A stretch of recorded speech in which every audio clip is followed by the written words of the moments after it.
Magandang hapon, Pilipinas at buong mundo. Naitay Kapuso, pahiram po ng 20 minutes ng inyong hapon. Ako po si Boy, and welcome to Fast Talk with Boy Abunda. Umpisa natin sa mga happy birthday. Happy birthday, Weng, Rowena Salido, kaibigang June Rufino, and Bianca Umali, happy birthday. And also, happy birthday to our researcher. Talaga si Juris? Yeah! Juris Tuca and our head writer, R.D. De Lola. Happy birthday! Umpisan po natin ang ating programa for today's talk. Binasura po ng Pasay Regional Trial Court ang kasong syndicated staffa na sinampa laban sa aktres at negosyante na si Neri Naig. Matatandaan na dawit si Neri sa di umano'y investment scam ng isang skincare clinic. Nagpapasalamat po si Chito Miranda, asawa ni Neri, sa mga tumulong at sumuporta sa kanila para malinis ang pangalan ni Neri. Ayon naman sa abogado ni Neri na si Attorney Aureli Sinsuat, umaasa silang matutuldukan na ang isyong ito at mahuli na ng mga otoridad ang mga totoong nasa likod ng di umano'y Dermcare investment scam. Samantala, dinimanda ng cyber libel ang actress na si Lindsay Custodio ng kanyang non-showbiz husband kaugnay ito sa artikulong nilabas ng PEP at Smart Parenting kung saan sinalaysay ni Lindsay ang di umano'y traumatic experience niya noong wedding day nila noong 2022. Sa nasabing article, Lindsay alleged na bago sila pumunta sa wedding reception ay pinilit umano ng kanyang asawa na dumaan sila sa bangko para i-withdraw ang kanilang mga regalong tseke. Pati na ang pera mula sa kanyang personal account at sa kanilang joint account para ipambayad sa kanilang wedding expenses. Nasa Cebu ngayon si Lindsay para harapin ang reklamo kasi doon nag-file ang kanyang asawa.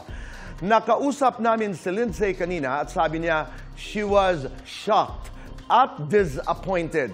Pero kampante daw siya na alam ng kanyang asawa ang buong katotohanan. Bago ang cyber libel case, nagsampa ng kasong perjury ang asawa ni Lindsay laban sa kanya pero dinismiss ito ng Muntinlupa Prosecutor's Office. Last year, nauna nang naghain ng kasong paglabag ng Anti-Violence Against Women and Children si Lindsay laban sa kanyang asawa. Pero ayon kay Lindsay, dinismiss din ito ng Muntinlupa Prosecutor's Office dahil naganap ang insidente sa Quezon City at hindi umano ito saklaw ng kanilang jurisdiction. Bukas ang aming programa para sa panig ng asawa ni Lindsay. Alam mo ba ito, Chang Susan? Yes, ito boy. Anong alam mo tungkol dito? Nabasa ko sa script kanina. Oo? Nasaan yung... okay. Pumunta nga ako ng Cebu eh. Dahil? Para interviewin ko sana siya. Hindi nga. Hindi ako nagbibiro, Chang Susan. Oo, dito boy. Hindi nga. Nakita ko rin sa script kanina. Kawawa na. Ang hirap naman. Anong ginagawa niyo? Ano daw? Kuya? Parang ibang boss. Siya. Ako nga si Kuya. Mag-ready na kayo. Nandito na ang bisita. Parang hindi naman ganyan magsalita si Kuya. Parang Joe lang siya. Kuya, ano ba? Hindi ganyan. Si Kuya may dignidad, may Mag-ready na authority. kayo. Nandito yung bisita. Ba't nagagalit? Sinong bisita, Kuya?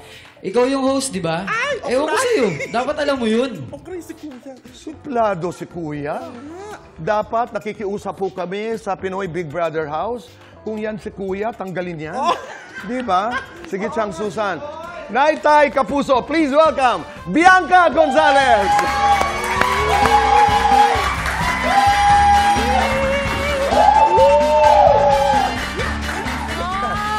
Welcome to Fast Talk. Maraming salamat, Bianca. Maraming salamat. Finally, nandito ako sa iyong tahanan. I know. Sa GMA. Thank you very much. Is this your first time? Sa GMA? Yeah. Pang-apat na, Talaga? Tito Boy. First time? Yes. What happened? First time, mga 2 dekada nang nakalipas, nag-audition ako ng show dito, Tito Boy. Anong show? Mga lumang tao lang makakaalala nito. 3R. Para siyang docu show na parang tatlong babae nag-audition sila ng host. Oh, Tapos, hindi ako okay. nakuha, obviously. Okay, that was the first time you visited. Yes. Pangalawa, na dumalaw ka dito? Last year lang, in-interview ko si Dennis Trillo para sa Green Bones. Oo. A few weeks after, nanalo siya Best Actor. Okay, Agad-agad. so si Dennis ang pangalawang dahilan. Yes. Pangatlo? Pangatlo, naglaro kami ng Family Feud. Ang pamilya ni Kuya na mapapanood ninyo ngayong Friday na. Panoorin po natin yan. And this is your 4th time. Yes, pang-apat. At i-claim natin, this is Lucky. Go, sit down, please. Kinakabahan ako, Tito Boy. Bakit ka kinakabahan? Parang first time ko sumalang dito. Siyempre, mga bagong muka ang aking nakikita. Pero mababait Maraming yan. salamat sa warm welcome. Mababait yan at magaganda. Sabi ko, mababait yan at magaganda. Lalong-lalo na si Chang Susan. The very first time you heard that there was a collab between ABS and GMA7, ano yung unang reaksyon? Matagal ko nang alam, actually, Tito Boy. Parang last year, medyo pinag-uusap-usapan na. Pero syempre, hindi namin pwede sabihin. Ako, unang-una talaga inisip ko, pwede ba yun? Parang posible ba yun? Kasi nga, for the longest time, ito ang ABS-CBN, ito ang GMA. So para sabihin na ang Pinoy Big Brother, magko-collab sa GMA, parang pwede ba kami umere doon? Ganon talaga. So the Parang, answer to that is, yes, it is possible. totoo. At nandito na nga tayo. Agad-agad. Di ba? At saka what's gonna happen, ito ang exciting, hindi natin alam. Ako, I'm always excited about, halimbawa, mga shows, ano kaya ang mangyayari? How are they going to do it? Yes. To me, that is exciting. Yes. You have been hosting PBB for like what? 19? 19 years. 19 years. Grabe. Ang tagal na, no? Sobra. Ano yung ano Bianx yung pinaka-importante mong leksyon na natutunan? Siguro sa Pinoy Big Brother, lagi ninyong naririnig yung magpakatotoo ka. Yun yung parang lagi sinasabi tungkol sa mga housemates, tungkol sa Pinoy Big Brother. Pero ako, pakikisama. Hindi lang yung mga housemates sa loob ng bahay, pero pati yung nasa labas ng bahay, paglabas ng mga housemates, parang pakikisama yung pinaka-importanting life lesson, kumbaga. Si Bianca po ay is one of my most loved talents. I mean, I am her manager. May tanong ako sa iyo. Yes. Nung pinapasok kita sa Oh loob my ng bahay ni Kuya na gosh! hindi mo alam, nagalit ka sa akin nun. Okay, ang kwento po sa mga mas nakababatang nanunood, ako po ay naging housemate, Pinoy Big Brother Celebrity Edition 1, Season 1, so 2006. Nung final interview ko, nandyan lahat ng mga boss. Tapos kinakausap nila ako, sabi ko, ayoko po talaga maging housemate. Umiiyak ako. Kasi ako, introvert, tapos sobra akong mahiyain, private ako na tao. Pero si Tito Boy, lagi niya sinasabi, hindi sali ka dyan, magiging maganda yan para sa'yo.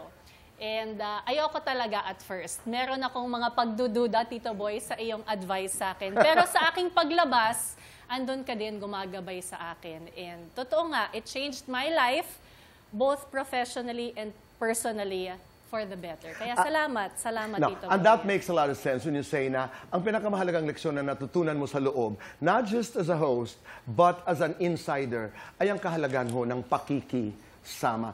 Pero tanong, yung pag nasa loob ka ng bahay ni Kuya, totoo ba talaga yung may kampihan, may away, may nagkakainlaban? What is it about the house of Kuya na triggers these things? Yes. Yung environment? Ano ba yun? So, ang Pinoy Big Brother, nagsimula talaga siya, experiment talaga siya. Maglagay ka ng mga tao sa isang bahay, 100 araw, walang cellphone, walang TV, walang orasan, walang kalendaryo, walang alam tungkol sa outside world. So, kaya nagkaka-inlaban, nagkakaawayan, nagkaka-best friendan dahil dito sa outside world, pag may pinagdadaanan tayo, pwede tayong umalis, tumakbo, pwede tayong maglabas ng saloobin sa ibang Maraming tao. options, in other Yes, words. madami. Pero sa loob ng bahay, wala. Kailangan mo talagang i-confront yung nararamdaman mo. So wala kang choice. Kaya minsan pipitik. Tapos mas Okay. madaling ma-inlove kasi syempre mula pagkagising sa umaga hanggang pagtulog sa gabi, yun at yun ang nakikita mong tao. Madali din maging close bilang best friend. Lahat ng yun. Because it is an artificial environment. What happened to you? Who became closest to you? Nung season ko, ang naging BFF ko, si Roxanne Barcelo. I remember. Na in love ka rin sa loob, di ba? Yes. gusto ko naman yung, yes. Hindi na maide-deny. Parang, nai-upload na sa mga napanood social media. yan ng lahat. But what was that, Bianc? Halimbawa, that was an emotional experience. That was an emotional journey. After the season, what happened? Tito Boy, you were there. I know. Pagkatapos ng big night, umiiyak po ako kay Tito Boy hanggang 5 a.m. yata tayo. Parang ganon? Sobrang umiiyak. So, trinay kong ayusin ang relasyon ko dun sa aking karelasyon nung panahon na yon. Tapos, nagkabalikan kami. Pero nag-break din kami mga 1 taon pagkatapos nun. Sino yon? Si Derek Lino, Tito Yeah. Boy. Okay. Oo, pero okay, naayos, pero... Naayos, tapos mga 1 taon, tapos nag-break na talaga kami. Oo. Pero good terms kami noon hanggang ngayon. How did you explain that? Kasi ang daming nangyayari po, di ba? Sa loob, either nagiging close na close ka or may ayaw na ayaw ka. Di ba? How did you explain that? Sobrang hirap. Hindi ko alam kung paano. Walang explanation kundi Wala. nagkamali ako. Oo. At tapos, bumawi. Parang super bawi ng quality time. Right. Pero Biancs, may mga panahon ba talaga sa loob ng bahay ni Kuya that you totally lose your sense of being public? You lose that sense na may nanonood sa lahat ng ginagawa mo? So, ang nangyayari sa loob ng bahay ni Kuya, dahil kayo-kayo lang, kunyari, mga 15 kayo, yun yung nagiging mundo mo. Parang na-alter yung realidad mo na ito na yung mundo mo. So, medyo parang nakakalimutan for that moment yung nasa labas. Yung outside world. Although, nung sumali kasi ako bago pa ang PBB, medyo hindi pa alam ng mga tao. Ngayon kasi, ang dami ng season, mas alam ng laruin ng mga housemates ang Pinoy Big Brother. Okay. Bianca, no? I mean, who's joining? Gabby. Gabby and Mavi are joining. Yes. And I think last weekend, you had a chance to interact, to meet. Anong nangyari? Pumunta kayo sa bahay ni Kuya eh. Yes, so itong picture na to, pumunta kaming MediaCon ng Pinoy Big Brother sa Dolphy Theater. Ipinakilala na si Gabby at si Mavi na parte ng pamilya ni Kuya. Ayan po kami. And then pagkatapos noon, dahil magkakasama na kami, inimbitahan ko silang lahat na pumunta sa totoong bahay ni Kuya. Tapos nagpizza lang kami, uminom, nagkwentuhan, nagtsikahan para makapag-bonding din si Gabby at si Mavi. Doon sa aming creative team, doon sa mga staff, ganun. Masaya. And everything is going to be okay. Yes! Mavi, I know is excited. Gabby is just as excited. Pareho silang excited. Maya-maya pag-uusapan natin, titingnan natin kung meron nang maisi-share sa atin si Bianca. Pero tungkol sa mga housemates. Kailan ito mapapanood? March 9, simula March... ngayong linggo na! Okay. 6:15 p.m., Pinoy Big Brother Collab, dito mismo sa GMA. Exciting! Really exciting. Okay, labas lang tayo ng PBB ng konti. Si Bianca po ay isa sa mga, maituturing nating original na digital creators. I mean, way before so many people were on digital, online, you were doing what you're doing. Yes. Okay. Anong pagkakaiba na, Biancs? Ang laki. 2003 ako nagsimula ng mga blog. Di ba dati parang yung mga diary ka lang online. Yes. Ngayon, ibang-iba na. Pwedeng ng isang buong business ang social media ng isang tao. Trabaho na talaga siya bilang creator or influencer. Dati wala namang gano'n. As opposed to your time na, ano lang talaga, lang siya? Outlet. Sulat-sulat ka lang. Picture-picture ka lang. Post-post. May bashers na nun? Wala masyado, Tito Boy. Okay. How do you handle bashers today? Ngayon, nagbabasa ako ng tweets na... Nagbabasa ka? Yes. Ng Lahat mean binabasa tweets? ko. Yes. Oh my Hindi ko God. nga alam ba't ginagawa ko sa sarili ko yun. Binabasa ko Alam mo, lahat. hindi ko alam yun. Hindi Okay. ako nagbablock. Oo. Ginagawa ko sa sarili ko yun. Hindi, kasi gusto ko na balanse yung maganda kong mababasa at dun sa hindi kagandahan. Kasi minsan naman meron naman silang mga punto na, tama nga siya. Pero Biancs, meron din naman, Meron din talagang namang galit point. lang. Oo. At saka hindi ba, is that tantamount to allowing people to, to get into your space and bring in that intense negativity minsan na, where is this coming from? Lalo na, I'll be very honest, pag hindi lang ikaw ang tinitira. Yes. Lalo na pag ang pamilya mo ay kasama. Yes. Paano yun? Do you engage? Sumasagot ka ba? Yun yung masakit talaga. So, lagi ako nagbabasa, hindi ako laging sumasagot. Pero sumasagot ka minsan? Minsan. Okay. Actually, ang huli kong sinagot, related sa Pinoy Big Brother. Merong Na ang isang... sabi ay, Minura kami. Minura kami kasi ang dami, mga 3 mura dun sa post niya. Tapos, nag-reply lang ako na hindi dahil hindi pabor sa'yo yung kwento na napanood mo, pwede mo na kaming murahin. Yun ang sinabi. paano ang sagot niya? Dinelete niya yung tweet niya. Dinelete. Yes. Okay. Tapos super sorry kasi inaway na din siya ng ibang mga tao. Pero at least totoo. Oo, kasi ang Totoong hirap na bashing, tao. yung nanggagaling sa hindi mo sigurado kung tao. Di ba? Pero fan account din eh. So hindi niya okay. picture, hindi din niya pangalan. Pero totoong tao siya. Paano Nag-sorry naman siya Okay, pagkatapos. which is good. Which is good. Bugso ng Yes. emosyon. You just recently celebrated your 10th anniversary Yes. with JC Intal. Congratulations. Ninong Ay, ang boy. Ninong, oo. Ako, how did you sustain? talaga How did you naman sustain the 10 years, Bianx? Hindi ko naramdaman yung 10 years. Pati din yung asawa ko. No, Sabi he's a niya nice hindi. guy. Oo. He's a nice man. He's a beautiful person. Oo. Pag sinabi ng mga tao na happy wife, happy life, ako Yun po yun. yun. Oo. Oo. At napaka-blessed, di ba? Dahil sobra, ang swerte-swerte. Pero hindi mahirap magkaroon ng asawa na basketball player? Dati- Lapitin ng babae, Dati halimbawa? akala ko, kaya nga ayoko siya i-date dati kasi, ay, basketball player, baka ano, ganyan. Pero mabait eh. Tapos hindi ko naging problema yon kasi kahit na, kunyari, pagkatapos ng game, lalapit yung mga tao, magpapapicture sa kanya, mga babae, ganyan. Ano ako, lagi niyang pinaramdam sa akin na secure ako, na mapagkakatiwalaan Ano ko yan? siya. Ina-articulate? Hindi, Vini-verbalize niya? nararamdaman ko lang. Alam mo lang? Yes. Lucky you. I know, No? swerte, super And lucky swerte him. dito, boy. Yes. Sana. Sana. Let's do fast talk, Bianx. Agad-agad, ito na! Eto na. Pinapawisan ako! Okay. Ngayon na ba to? Bianx, Ay! border ni Kuya, host ni Kuya. Host ni Kuya. Housemate, landlady. Landlady. Election, eviction. Eviction. Ano ba to? Paano ba to? Paano ba to? Palaban na babae, madiskarteng babae. Madiskarteng babae. Stricta, chismosa. Stricta? Maraming alam, madalas makialam. Madalas makialam. Magandang mukha, sexing katawan. Magandang muka. She talks, he talks. She talk. Cool mom, strict mom. Ay, cool mom. Clingy Oh, wife, chill wife. chill wife. Okay, guilty or not guilty? Napilitang mag-showbiz. Not guilty. Guilty or not guilty? Niligawan ng artista. Oo. Not guilty. Niligawan ka. Artista? Artista. Hindi ako ligawin, Tito Boy. Ah, talaga? Artista, Wala, wala. isa? Wala. Guilty or not guilty? May naka-fling na artista. Wala din. Not Guilty or not guilty? Na in love sa housemate. Guilty. Guilty or not guilty? Tinaraya ng katrabaho noon. Guilty? Guilty or not guilty? Nagbasa ng maling spills.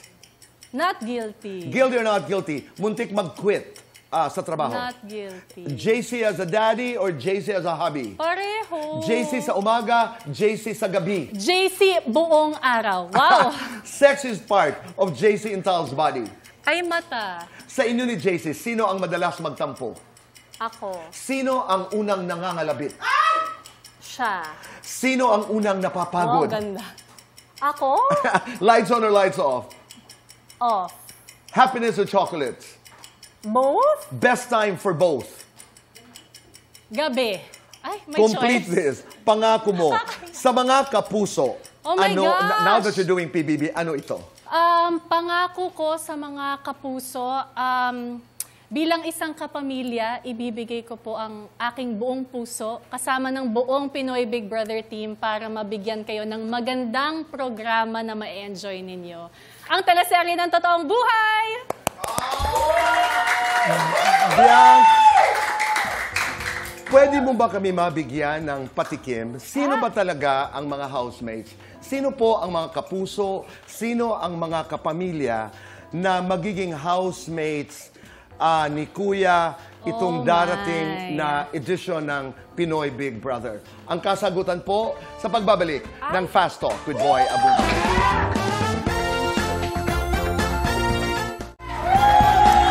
We're back with the show. Bianca Gonzalez. Bianca, pwede bang magbigay ka sa amin ng patikim, clues kung sino ang mga housemates? Baka lagot ako kay Kuya. Pero I think merong mga picture na pinakita si Kuya. Ayan. Ang masasabi ko na lang, nabasa ko ang hula ng mga netizens online, parehong kapuso at kapamilya. Nanguhula na sila. Okay. Madaming tama. In fairness, madaming tamang hula, pero may mga mali din. Sige nga.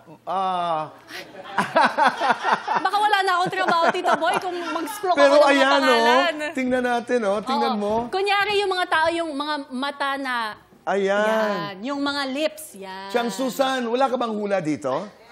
Sino? Sige nga. Bawal? Hula lang naman eh. Pero basta kung pumunta kayo online, Oo. in fairness, madaming Wag tama. lang si... talaga? Grabe. Alin Saan siya? dito si Andrea? Ito? Ay, grabe. Andrea Torres? Grabe. Well, mga hula lamang po yan. Pasabog yun. Kung Biangs, kasama sila. maraming salamat. That's March 9. Tito Boy. Pinoy Big Brother. What is the title of that? It's Pinoy Big Brother Yes, collab? Pinoy Big Brother Celebrity Collab Edition. Magsasama-sama po ang mga Sparkle artists mula sa GMA at Star Magic artists mula sa ABS-CBN. Yes! Supportahan po natin. Maraming salamat. And Maraming Tito salamat, Boy, Bianc. akala ng mga tao kasi, paano yan maglalaban yung dalawa? Actually, meron kaming kakaibang format na pasabog si Kuya na di pa namin nagagawa dati. So, In the last abangan nyo yan. 19, 20 years, Yes. di ba? Congratulations. Thank you, Tito Boy! Salamat, Biangs. Naitay, Kapuso, maraming salamat po sa inyong pagpapatuloy sa amin sa inyong mga tahanan araw-araw. We'll see you again tomorrow. Goodbye for now and God bless.